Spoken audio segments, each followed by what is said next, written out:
안녕하세요. 이번에 AI를 활용한 즉석 잉크 조합 3D 프린팅에 대해 발표하게 될 전소영과 우선 저희 목차는 연구 목적, 배경 기술, 시장 분석, 제품 설명, 기대 효과로 진행하겠습니다. 연구 목적은 저희가 최근에 트렌드가 마라탕, 요화정처럼 개인적으로 커스터마이징한 푸드들이 전망의 점수를 높아지고 있어요. MZ세대의 개인화된 소비 성향이 전체로 지속되고 있다는 그래프를 확인해 보실 수 있습니다. 또한 배달 앱에서도 확인해 보시면은 개인적으로 옵션이 많은 메뉴들을 더 선호하는 소비자들이 80% 이상, 대략 85% 정도로 확인해 볼 수 있습니다. 이를 통해서 최근의 소비자들은 각자의 맛과 취향에 맞는 옵션을 갖고 있는 개인의 맞춤 커스텀형 음식을 더 선호한다는 것을 확인할 수 있습니다. 하지만 커스터마이징 식품의 문제점으로 첫 번째 비용, 개개인한테 맞추기 때문에 비용이 더 들어갈 수 있고 또한 대량 생산이 불가능하기 때문에 시간이 더 들 수 있습니다. 그리고 개인의 소비 성향에 맞춰서 식사를 하다 보면 영양의 불균형이 생길 수 있고요. 또 가게 입장에서는 다양한 옵션을 미리 만들어 놓는 거기 때문에 자원의 소모가 더 클 수 있습니다. 그리고 이런 문제점을 해결하기 위해서 이런 문제점을 해결하기 위해서 저희는 AI를 활용해서 개인의 영양 정보를 미리 갖고 있고 이를 사용해서 원하는 식품을 선정을 했을 때 이 식품에서 개인한테 맞는 영양 성분을 따로 조절을 해주고 식품과 영양 성분을 조절을 하기 위해서 기존에 있는 식품 카트리지와 영양 카트리지를 따로 갖고 있는 다음에 인쇄할 때 반죽에서 같이 섞고 그 다음에 인쇄하는 방식으로 식품 프린팅을 진행하려 합니다.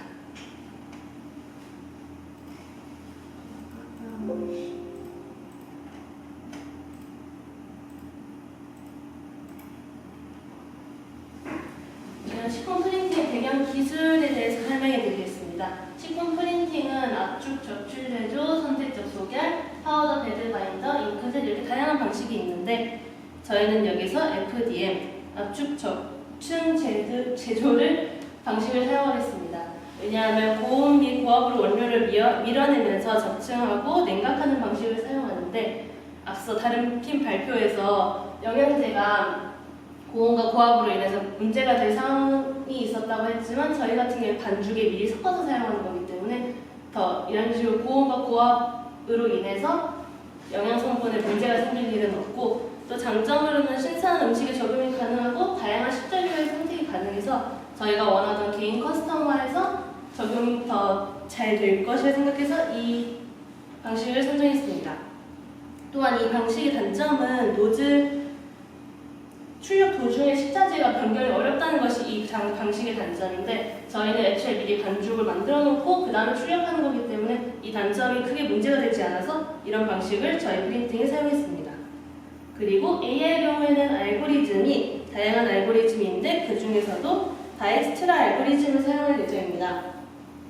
각 라우터가 모든 경로의 정보를 가지고 시작하고 각 경로 사이에는 가중치가 존재하는데 이 가중치를 모두 고려해서 가장 최소의 값을 선택하는 게 이 알고리즘의 방식인데요. 이를 통해서 식품의 영양을 선정을 한 다음에 이 영양을 만들기 위한 식품이나 영양제의 다양한 가짓수를 모두 고려하고 그 중에서 최소의 값을 선택해서 그대로 식품을 인쇄해주는 그런 알고리즘을 가질 수 있다고 생각하시면 됩니다. 이 알고리즘의 가장 큰 장점은 규모가 큰 데이터를 관리하기가 용이합니다. 기타 다른 알고리즘들에 비해서 전체로 심플하기 때문에 문제나 아니면 오류가 날 가능성이 적고 또 데이터도 다양한 많은 데이터들을 갖고 활용하기 좋습니다. 그럼 이제 시장 분석을 해볼 건데요. 3D 식품 프린팅은 여기 지금 그래프에는 미국에만 먼저 얘기해놨지만 미국뿐만 아니라 전 세계적으로 계속 증가해 왔고 또 앞으로 증가할 예정입니다.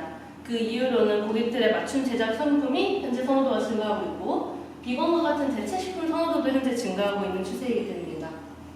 또한 고령화로 인해서 영양 균형에 대한 중요성이 증가하고 있는데 저희 제품 같은 경우에는 이런 영양 균형에 대해서 AI가 도와주기 때문에 더더욱 시장성이 좋다고 생각합니다. 마지막으로 코로나로 인한 식량난이나 개인 건강에 대한 관심이 증가했기 때문에 저희 제품이 시장에서 매우 좋은 우위를 차지할 수 있다고 생각합니다.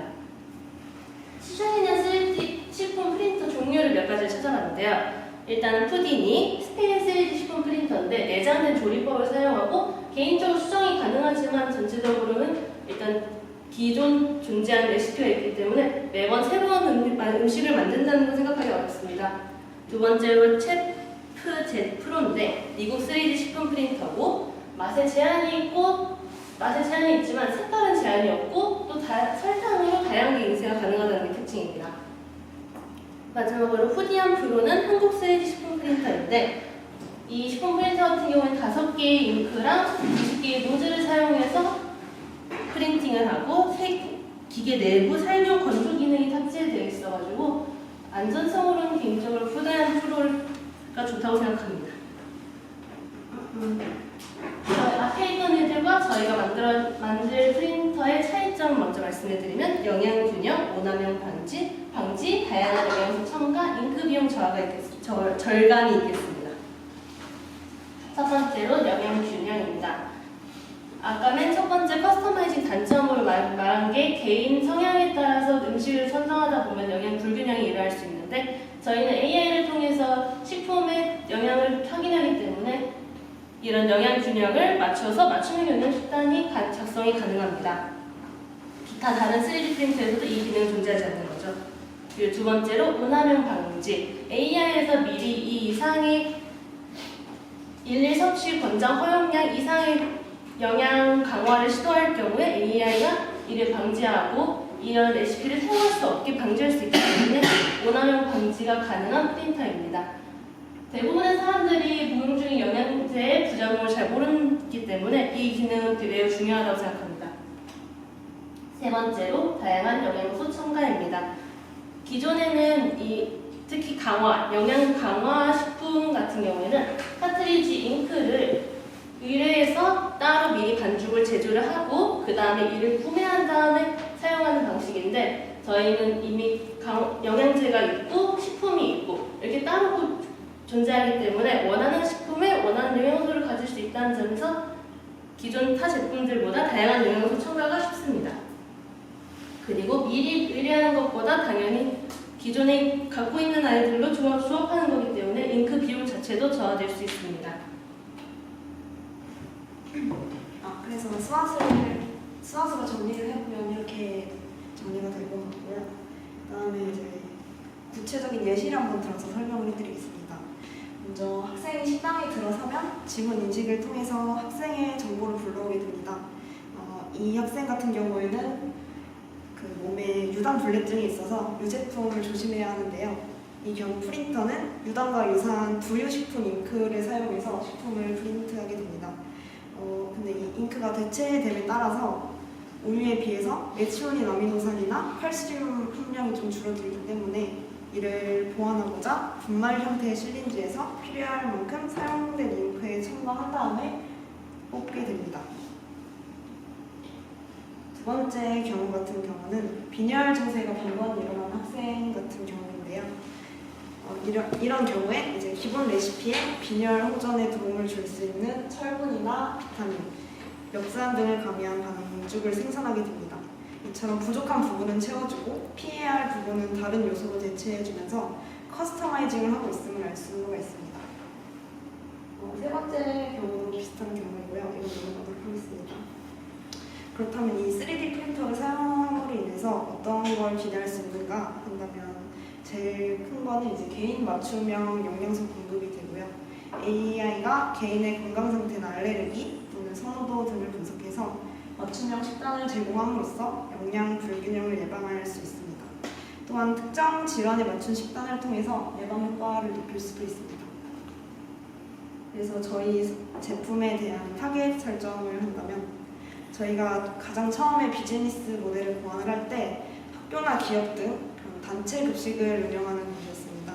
요즘 시장에서는 개인 커스텀 유행하는 추세인데 이를 개인이 아닌 단체에 적용시킬 수 있는 방법이 있을까? 라는 생각으로 이렇게 설정하게 되었고 실제 모델을 설계할 때도 이를 중심으로 전개를 해 나갔습니다.